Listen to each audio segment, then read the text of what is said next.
Good evening and welcome to NTD News. I'm Don Ma in for Stephanie. Here are today's top stories. $1.7 trillion to fund the government for next year. The Senate approved it today, getting enough votes to push it through with most Republicans opposed.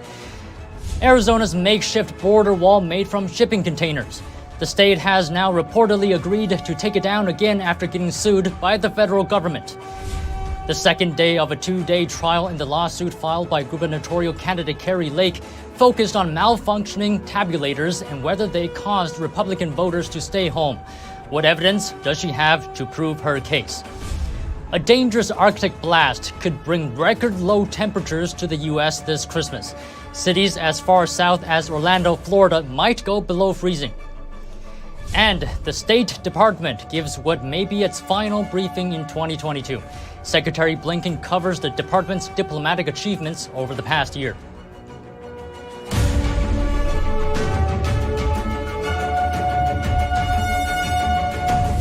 The Senate today passed that $1.7 trillion bill we've been hearing about all week. There are increases for both defense spending and non-defense spending, plus some money dedicated to the DOJ for prosecutions related to the January 6 Capitol breach. NTD's Melina Weiskup reports.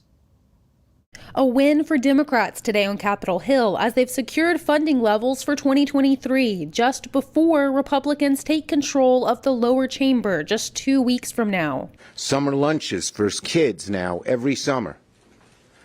Increase in Pell Grants. So we've concluded this Congress, one of the most productive in decades, with one of the best omnibus packages in decades. It passed the Senate this afternoon on a vote of 68 to 29. Many Republicans railing against it, some even railing against their own party leadership for cutting a deal in the final hours of the 117th Congress. Some Republicans are trying to call it a big win. I'm sorry, I have a hard time calling that a big win. When you unite all 50 Democrats and sharply divide Republicans, getting, I don't know, probably 10 to 20 votes to support this, I don't understand how that's a big win for Republicans. Senator Ted Cruz writing in a statement, quote, "It is the height of recklessness for Senate Republican leadership to cut a deal with House Democrats who were just voted out of power to give away the leverage that the incoming Republican majority in the House of Representatives could have used to force the Biden administration to change course." The 4,000-page bill released just 2 days ago includes $858 billion in defense spending, a nearly 10% increase, and an 8% increase for non-defense, $787 billion for programs like housing assistance, childcare, energy assistance for low-income households, and more. It actually includes measures directly related to the January 6th attack. House Speaker Nancy Pelosi praised these efforts in her last press conference as Speaker, calling them efforts to defend democracy. She first used this language in reference to the billions of dollars in extra aid toward Ukraine, but also in reference to the measures relating to January 6th. So included in this government funding bill is the Electoral Count Act reform, which is meant to make it more difficult to overturn presidential election results in a variety of ways. One of those ways being to raise the threshold for objections to state electors from just one House member and one senator to 1/5 of each chamber. It also provides extra funds for the Department of Justice to further investigate the January 6th Capitol breach. Specifically, it gives around $200 million to U.S. attorneys to further pursue those prosecutions. Reporting in Washington, D.C., Melina Weiskup, NTD News. Arizona's governor reportedly agreed to take down the state's makeshift border wall made of shipping containers. Federal authorities previously sued the state for putting up the temporary blockade. Federal authorities had sued the state of Arizona and Governor Doug Ducey for putting it up, saying the state trespassed on federal land. They also cited environmental reasons. According to court documents filed today with the U.S. District Court in Phoenix, Ducey has reached an agreement with the Justice Department to stop construction of the wall and remove all previously installed containers. Ducey said the containers were only meant as a temporary measure until the federal government fills in the gaps. And today, on day 2 of the Kari Lake versus Katie Hobbs trial, Lake's team brought in a polling expert who said that Republicans didn't vote on Election Day because they were disenfranchised. and that the number was significant enough to change the outcome of the race. But there was one important point he couldn't prove. NTD's Arlene Richards has more. Plaintiff, do you have a witness that you'd like to call? Republican gubernatorial candidate Kari Lake's lawsuit against her Democratic opponent Katie Hobbs entered its second and final day of trial on Thursday. The suit also names Maricopa County Recorder Stephen Richer, the Maricopa County Board of Supervisors, and others as defendants. The two-day trial, live-streamed by Fox 10 Phoenix, started on Wednesday. It challenged the November 8 election and seeks to schedule a new vote. On day one of the trial, an information security officer testified he observed both duplicate and spoiled ballots that had 19-inch images printed on 20-inch paper. He testified that could be caused either by changing the printer adjustments or a change to the operating system, both of which he said couldn't be accidental. Witnesses for Maricopa County said they weren't aware of any changes and that the equipment failures didn't disrupt the election. Lake's team started day two with testimony from polling expert Richard Boras of Big Data Poll. A little over 1,300 people we spoke to statewide in Arizona, and about 813 of them were residents and voters in Maricopa County. Boras participated in conducting an exit poll of voters who voted in Maricopa County and throughout the state on Election Day. He testified that a significant number of Republicans in Maricopa County didn't vote on Election Day due to polling problems, and he believes it impacted votes for Lake. So the Election Day margin for Miss Lake was huge in the areas where we saw these depressions. He said one more batch of tabulated ballots in Maricopa County could have changed the outcome of the race. But Hobbs' attorney questioned the accuracy of his testimony. But your analysis can't tell us how many voters encountered an issue with a tabulator. And it can't tell us how many voters of a specific party encountered an issue with a tabulator, correct? Using a number of hypotheticals, she said Boras didn't have evidence that 2.5% more voters would have voted in the election or would have voted for Lake, or that the widespread issues that occurred were caused by tabulators. Other witnesses testifying on day two were Maricopa County Elections Director Reynaldo Valenzuela and the co-director Scott Jarrett. Closing arguments were expected to occur later in the day. The judge plans to rule on the case by December 27. Arlene Richards, NTD News. Thousands of flights are being canceled or delayed, and temperatures are tumbling to record lows. That's as a life-threatening Arctic blast is now gripping much of the country. A massive winter storm is expected to bring blizzard conditions to the Great Lakes region. Up to 2 inches of rain followed by a flash freeze on the East Coast. And wind gusts of 60 miles per hour and bitter cold as far south as the Mexican border. Power outages are likely, and the storm is expected to make travel by land or air dangerous or impossible at times. More than half of the lower 48 states from Washington state to Florida are under winter weather alerts. These include wind chill advisories affecting about 135 million people. Parts of the mid-Atlantic and plains could see Christmas Day weather that is near the coldest on record. Philadelphia could see temperatures fall to 15 degrees on Sunday. That would be near a previous low reached during the Second World War. And even parts of Florida, from Pensacola through Orlando to Daytona Beach, could experience sub-freezing temperatures. Georgia on Wednesday joined North Carolina and Kentucky in declaring states of emergency. Temperatures in North Georgia were forecast to hit 10 degrees with sub-zero wind chills. Airlines have canceled more than 3,000 U.S. flights scheduled for Thursday and Friday because of the weather, disrupting holiday travel for thousands. The extreme weather coincided with the start of a holiday travel season that could be one of the busiest ever. Last year's holiday period was overshadowed by an outbreak of COVID-19 among staff that forced airlines to cancel thousands of flights. But not this year. In the 7 days ending Wednesday, the Transportation Security Administration said it screened almost the same number of passengers as it did in the same period in 2019. Reporting by Arian Pazdar, NTD News. And President Biden delivers a Christmas address. NTD's Iris Tao has more from the White House. Yes, it's a story that's 2,000 years old, but it's still very much alive today.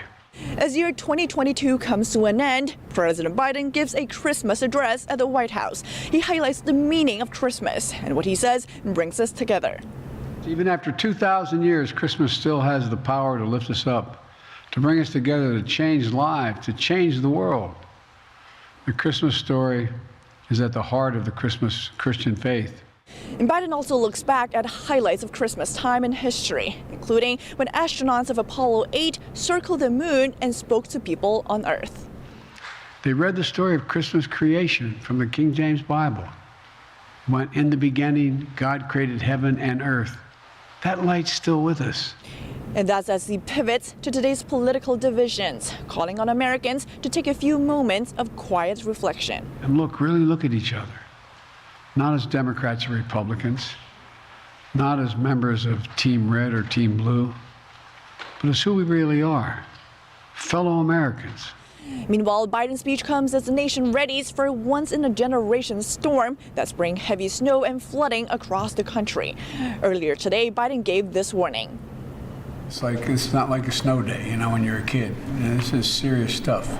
He's urging Americans who's traveling this holiday weekend to leave now to avoid getting stranded. Reporting from the White House, Iris Tao, NTD News. Secretary of State Antony Blinken gave what may be his final press briefing of the year. He highlighted America's diplomatic achievements in 2022, and he shared the State Department's plans for the future. NTD's Jason Perry has the story. We're in a fundamentally stronger position to address the issues that actually affect the lives of the American people when we do so alongside the many countries that share our fundamental interests and values. Secretary of State Antony Blinken covered a range of issues around the world in what looks like to be his last briefing of the year. He reaffirmed America's full support for Ukraine in its war against Russia. An additional $1.85 billion in U.S. military assistance the president announced yesterday has enabled Ukraine's fighters to go on the counteroffensive, liberating their people, retaking more of their territory. And he explained that the war in Ukraine helped strengthen America and its allies and partners. We doubled the number of battle groups alongside NATO's eastern flank. We've increased deployments in the Baltics. We're on the cusp of adding Finland and Sweden as new members of the alliance. And he also addressed the situation in Iran, where protests erupted in September after a woman was allegedly arrested by the morality police and died while in custody. Just yesterday, I believe, we issued new sanctions, including on the Prosecutor General of Iran. At the same time, as you've heard me discuss, we've been working to try to make sure that Iranians have in their hands the ability to communicate with each other, to remain connected with the outside world. Blinken also explained that the U.S. is keeping a close eye on China with the recent COVID outbreak. And he thinks through diplomacy, Beijing can help denuclearize North Korea. And he listed some other achievements over the past year as well. We brokered a historic agreement between Israel and Lebanon to resolve their long-standing maritime boundary dispute. We supported African-led talks that led to the cessation of hostilities between Ethiopia and Tigrayan forces. We helped bring about a framework agreement to put Sudan back on the path toward civilian-led democracy. We helped secure and later extend a truce in the Yemen conflict. And we brought home unjustly detained Americans from Russia, Iran, Venezuela, Burma, Afghanistan, Haiti, and other countries. And he said the State Department remains fully committed to bringing home Americans who are wrongfully detained around the world. I really hope everyone gets a break, has time with family, with friends, and that we see you fully energized in 2023. Jason Perry, NTD News. And Sam Bankman-Fried is a free man for now. A judge signed off on a bail package agreed to by his lawyers and prosecutors. The FTX trading founder was released on a $250 million bond. This is the largest ever pre-trial bond, according to a prosecutor. Bankman-Fried is required to wear an electronic monitoring bracelet and remain under house arrest at his parents' home. They live in Palo Alto, California, and are law professors at Stanford University. Bankman-Fried is accused of stealing billions of dollars from his customers at his cryptocurrency platform. Coming up, NTD talks to a journalist who was imprisoned in China about how the products of forced labor secretly enter Western supply chains. And in baseball, Carlos Correa mega deal with the Giants fell through. But within a few hours, he pivoted to another 9-figure deal with the Mets. NTD's Dave Martin has the details. That and more coming up.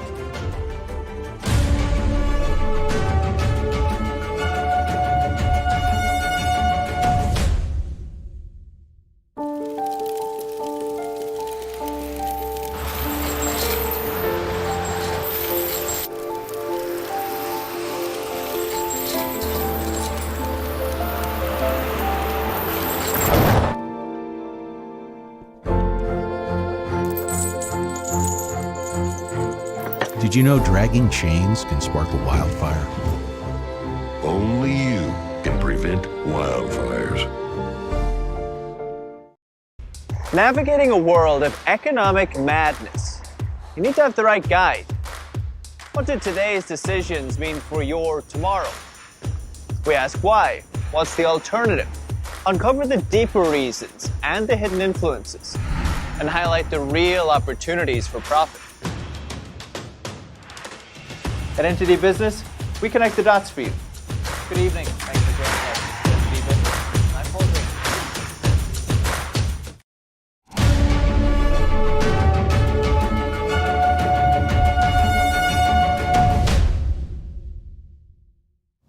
Festive greetings on Christmas cards wish you tidings of comfort and joy. But during the busy winter period, card manufacturers outsource some production to China, a country known for its labor camps. NTD's Malcolm Hudson spoke to a former journalist who was imprisoned in one of these camps to find out if there's a darker underbelly to the Christmas card industry. It's the festive season, and you're probably getting Christmas cards for your friends and family.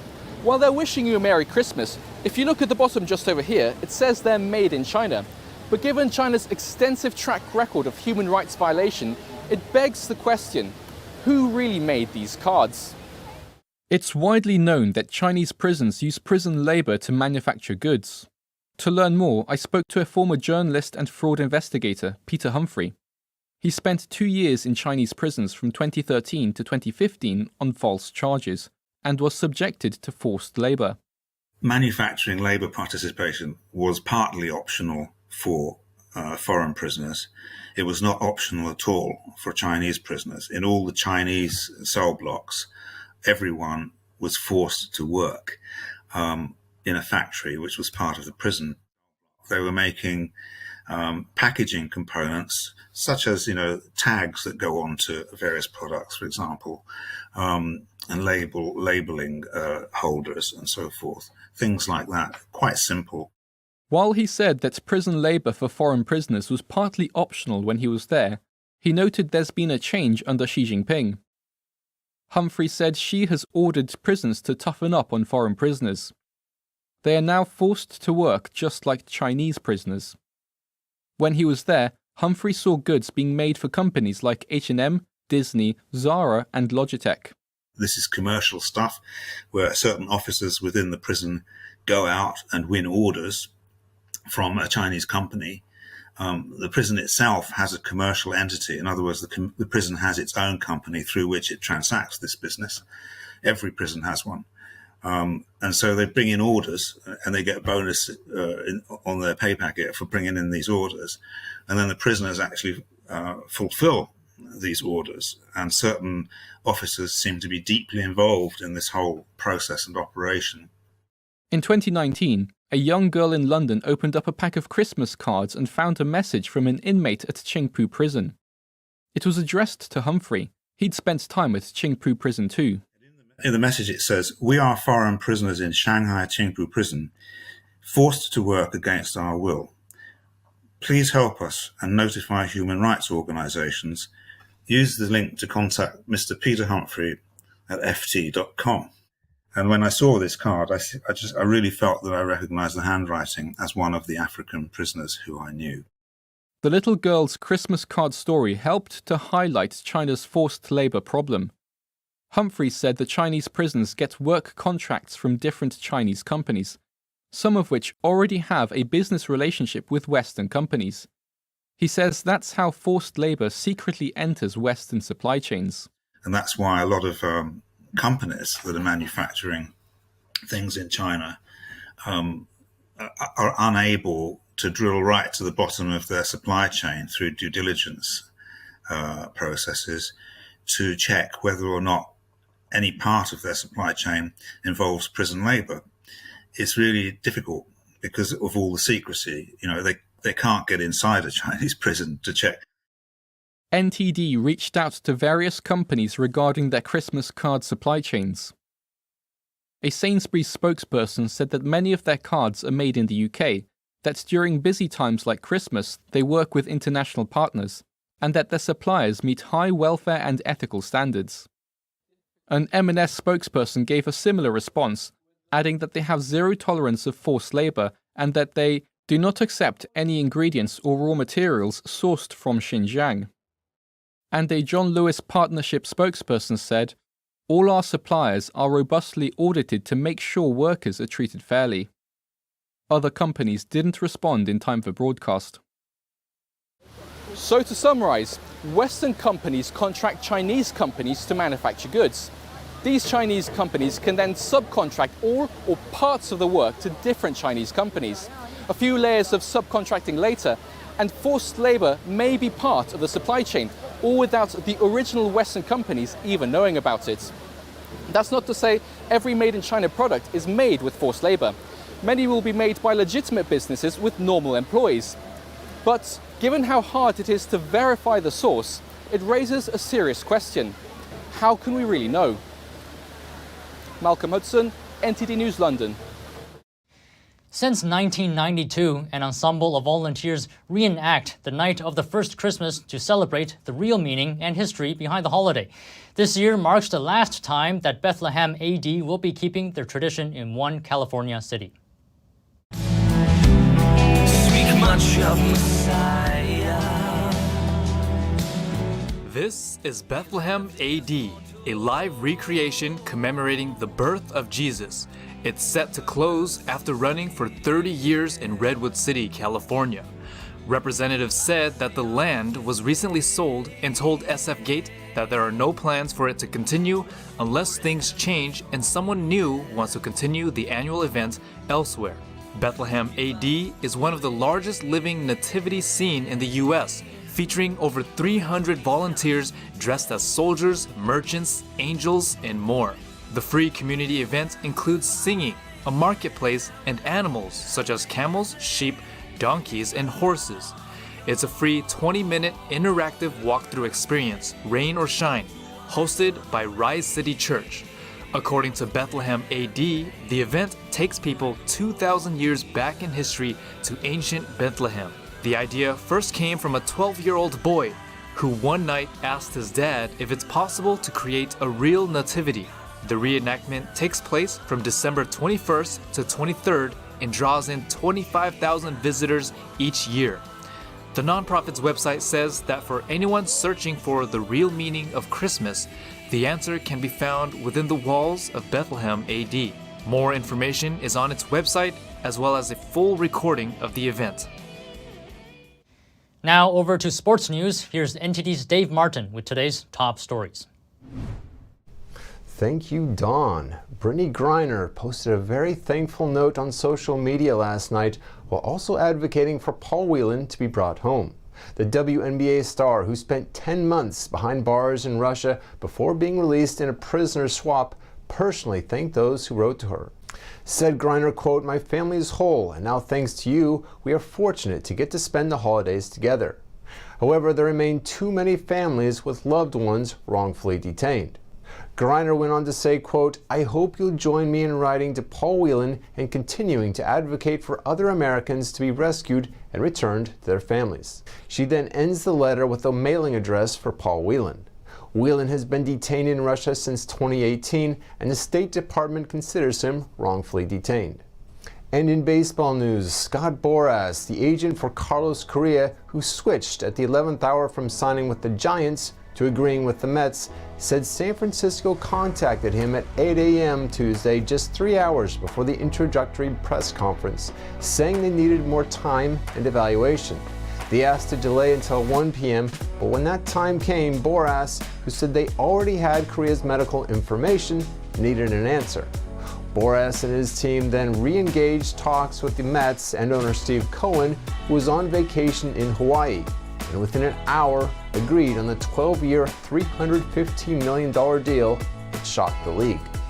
And for your sports viewing schedule tonight, the NBA has just 2 games on tap as the Spurs visit the Pelicans and the Wizards play at the Jazz.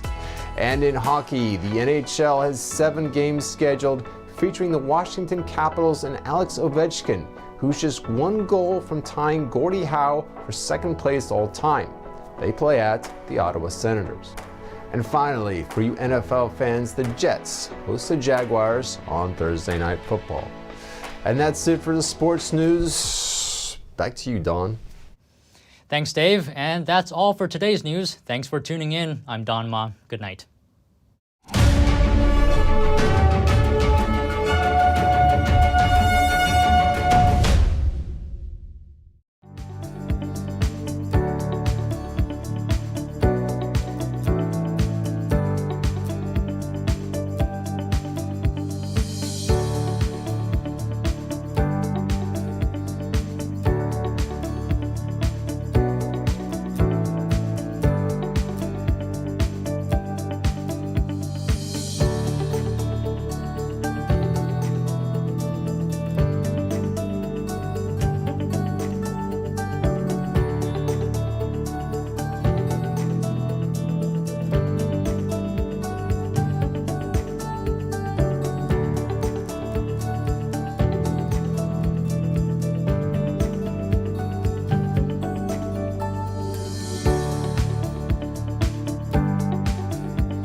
Thanks for watching us on YouTube. Did you know YouTube only keeps selected videos on its platform? So if you want to make sure you get the full picture, just subscribe to our newsletter. Go to newsletter.ntd.com and sign up. It's free.